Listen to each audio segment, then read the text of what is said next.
कौन है? क्या अस्पताल में लापरवाही करने वालों पर कार्रवाई नहीं होनी चाहिए? सौरभ अक्तानिया, पणजी, आज तक। संकट के इस दौर में नेताओं को जहां एकजुट होकर काम करना चाहिए, वहां एक दूसरे पर कीचड़ उछाला जा रहा है। हम ये बात इसलिए कह रहे हैं क्योंकि जब ऑक्सीजन और दवाइयों की कालाबाजारी से पर्दा उठा तो पुलिस ने कई लोगों को गिरफ्तार किया, लेकिन पुलिस उन लोगों तक भी पहुंची जो विपक्ष में रहते हुए लोगों की मदद कर रहे थे। अब इस पर जबरदस्त सियासत हो रही है।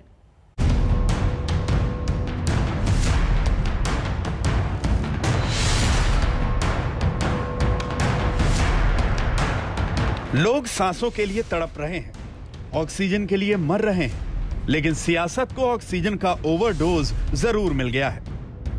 ऑक्सीजन कंसंट्रेटर की कालाबाजारी में नवनीत कालरा और गौरव खन्ना का नाम सामने आया तो मामले में नया ट्विस्ट आ गया। बीजेपी ने कालाबाजारी और जमाखोरों का हाथ कांग्रेस के साथ बता दिया है। कांग्रेस का हाथ जमाखोरों और कालाबाजारियों के साथ 7,500 कॉन्सेंट्रेटर जो है वो नवनीत कालरा और खन्ना जो मैट्रिक्स चलाते हैं उनके गैंग के द्वारा उपलब्ध किए गए थे। आप समझने की कोशिश करें कि वहां पर राहुल गांधी और उनके जितने मित्र हैं और कांग्रेस पार्टी के जितने लोग हैं वो सब हाहाकार मचाते, दिल्ली में ऑक्सीजन की किल्लत है, दिल्ली में ऑक्सीजन की किल्लत है। दिल्ली में जब ऑक्सीजन की किल्लत पर हाहाकार मचने लगा तो पुलिस ने छापेमारी शुरू की। नामी गिरामी रेस्टोरेंट में छापेमारी के बाद नवनीत कालरा और गौरव खन्ना घिर गए। फिलहाल कोर्ट में इन पर सुनवाई चल रही है और सियासत की एंट्री हो गई। बीजेपी सांसद मीनाक्षी लेखी ने राहुल गांधी परिवार को घसीट लिया। और ये नवनीत कालरा वही नवनीत कालरा हैं जिनका सीधे तौर पर जो रिश्ता है वो कांग्रेस पार्टी से है। इनकी अपनी फेसबुक पे जाकर देखें तो सबसे पहले तो इन्होंने पेंडेमिक के लिए मोदी को जिम्मेवार बताया हुआ है कि मोदी जी जिम्मेवार हैं उन सब हरकतों के लिए। और इनके अपने शेफ जो कि इनके यहाँ खाना बनाने का काम करते हैं टाउन हॉल जैसे रेस्टोरेंट के अंदर, उनकी तस्वीरें हैं सोनिया गांधी और राहुल गांधी के साथ। अपने दावे को पुख्ता करने के लिए बीजेपी सांसद ने पुराने पन्ने पलट दिए। दावा किया कि जब अजय माकन शहरी विकास मंत्री थे तो उन्होंने 2004-05 में रॉबर्ट वाड्रा और 2005-06 में नवनीत कालरा को दिल्ली गोल्फ क्लब के लिए नॉमिनेट किया था। बीजेपी का यह हमला तब शुरू हुआ जब कोरोना की दूसरी लहर में सरकारी सिस्टम की पोल खुलने लगी। इस बीच यूथ कांग्रेस के श्रीनिवास ने लोगों की जमकर मदद की। सोशल मीडिया पर मददगार के रूप में श्रीनिवास छा गए। कभी वो रेमडेसिविर पहुंचाते नजर आए तो कभी ऑक्सीजन सिलेंडर। लेकिन दिल्ली पुलिस ने श्रीनिवास से जब पूछताछ शुरू की तो कांग्रेस ने हमले तेज कर दिए। राहुल गांधी ने सरकार पर तंज करते हुए लिखा, बचाने वाला हमेशा मारने वाले से बड़ा होता है। सरकार पर सीरियल अटैक में प्रियंका ने भी निशाना साधा। क्या जरूरतमंदों की मदद करना अपराध है? अगर अपराध है तो बार बार करूंगी। ऑक्सीजन कंसंट्रेटर मामले में गौरव खन्ना को जमानत मिल गई है, लेकिन कालरा अभी फरार है। हाईकोर्ट में अग्रिम जमानत की उसकी अर्जी पर मंगलवार को सुनवाई होगी, लेकिन सत्ता के गलियारे में अभी से ही फैसला सुना दिया गया है। आज तक ब्यूरो। यूं तो पूरे देश में कोरोना का कहर लगातार जारी है, मगर इस कहर के बीच दिल्ली में बेहतरी की गुंजाइश नजर आ रही है। जी हां, दिल्ली में कोरोना केस थोड़े कम हुए हैं। कोरोना के घटते मामले राहत देने वाले हैं और इसके साथ ही दिल्ली में ऑक्सीजन की कमी को खत्म करने के लिए भी तेजी से काम किया जा रहा है।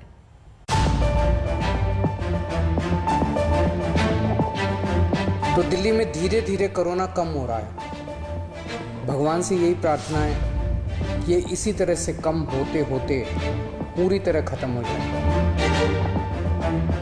बुरी तरह से कोरोना महामारी की मार झेलने वाली दिल्ली के लिए यह खबर राहत भरी है।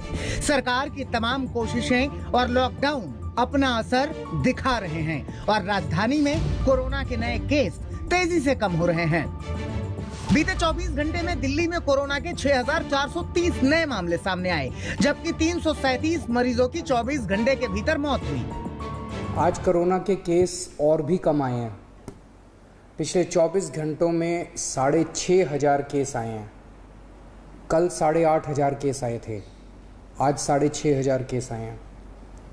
पिछले 24 घंटों में संक्रमण दर और भी कम हो गई है, 11%। कल ये 12% थी, आज 11% है। दिल्ली में कोरोना के केस घटे हैं, संक्रमण दर भी कम हुई है, लेकिन मृतकों की संख्या अब भी चिंता का सबब बनी हुई है। ऐसे हाल में अब घरों में आइसोलेट मरीजों के तबीयत न बिगड़े, इसके लिए सरकार की ओर से नई पहल की गई है। इसलिए कोरोना के मरीज को समय पे ऑक्सीजन मिलना बहुत ज़रूरी है। ऐसे मरीजों के लिए हमने ये ऑक्सीजन कॉन्सेंट्रेटर बैंक बनाया, OCB बनाया। हमने दिल्ली के हर जिले में 200 ऑक्सीजन कॉन्सेंट्रेटर का बैंक बनाया। ऐसे मरीज जिनका इलाज घर पे हो रहा है, वो होम आइसोलेशन में है, अगर उन्हें ऑक्सीजन की ज़रूरत पड़ती है तो 2 घंटे में हमारी टीम उनके घर ऑक्सीजन कॉन्सेंट्रेटर पहुंचा देगी। कोई टेक्निकल आदमी भी साथ जाएगा जो उस घर के लोगों को समझा के आएगा कि ऑक्सीजन कॉन्सेंट्रेटर को कैसे इस्तेमाल करना है। हालांकि कोरोना के घटते मामलों के बीच दिल्ली में वैक्सीनेशन को लेकर विवाद बढ़ता जा रहा है। कोरोना का संक्रमण फिर से राजधानी में कहर न मचा सके, इसके लिए वैक्सीन को बड़ा सुरक्षा कवच माना जा रहा है। दिल्ली सरकार बार बार वैक्सीन की कमी की दलील देकर जल्द वैक्सीन देने की मांग कर रही है। वहीं बीजेपी केजरीवाल सरकार पर वैक्सीन को लेकर भी ऑक्सीजन की तरह ही पॉलिटिक्स करने का आरोप लगा रही है। 18 से 44 में वैक्सीनेशंस थोड़ी कम इसलिए हुई हैं क्योंकि जैसा अब हम कई दिनों से आपको सूचित कर रहे हैं कि दिल्ली में जो कोवैक्सीन की सप्लाई है वो समाप्त हो चुकी है, और कोवैक्सीन की सप्लाई समाप्त होने की वजह से तकरीबन 140 ऐसे वैक्सीनेशन के सेंटर्स हैं जिनको दिल्ली सरकार ने अब बंद कर दिया है। वैक्सीन की कोई कमी नहीं है। जो हमने 18 साल तक के लोगों का रखा है उसके लिए पर्याप्त मात्रा में वैक्सीन मौजूद है, लेकिन अरविंद केजरीवाल जी की एक ये नीति समझ में नहीं आई। जब ऑक्सीजन की समस्या हुई, ऑक्सीजन एक बार तो कहते हैं ऑक्सीजन पर्याप्त है, फिर कहते हैं ऑक्सीजन की समस्या है। जब ऑक्सीजन दिया गया तो उनके पास बोलते हैं स्टॉक रखने की हमारे पास टैंकर ही नहीं है। क्या करते हुआ? वैक्सीन को लेकर जारी सियासत के बीच देश में कोरोना और वैक्सीनेशन के जमीनी हालात की जानकारी के लिए प्रधानमंत्री नरेंद्र मोदी ने हाई लेवल मीटिंग की, जिसमें उन्होंने गांव में कोरोना के खतरे को लेकर चिंता जताई। साथ ही पीएम मोदी कुछ राज्यों में वेंटिलेटर का उपयोग सही से नहीं होने की रिपोर्ट को भी बेहद गंभीरता से लिया है। पीएम ने साफ निर्देश दिया कि केंद्र की ओर से मुहैया कराए गए वेंटिलेटर्स के इंस्टॉलेशन और ऑपरेशन का फौरन ऑडिट किया जाए। उधर स्वास्थ्य मंत्री डॉक्टर हर्षवर्धन भी कोरोना के हालात पर नजर बनाए हुए हैं और तमाम राज्यों के मुख्यमंत्रियों के साथ चर्चा कर कोरोना से निपटने की रणनीति पर काम कर रहे हैं। पूरी कोशिश इसी बात की है कि कोरोना संक्रमण की रफ्तार को फिर से बढ़ने से रोका जाए, ताकि मारामारी की मार लोगों की जिंदगियां न छीन सके। आज तक ब्यूरो। रुकेंगे एक ब्रेक के लिए। आज तक पर खबरों का सिलसिला जारी है, देखते रहिए आज तक।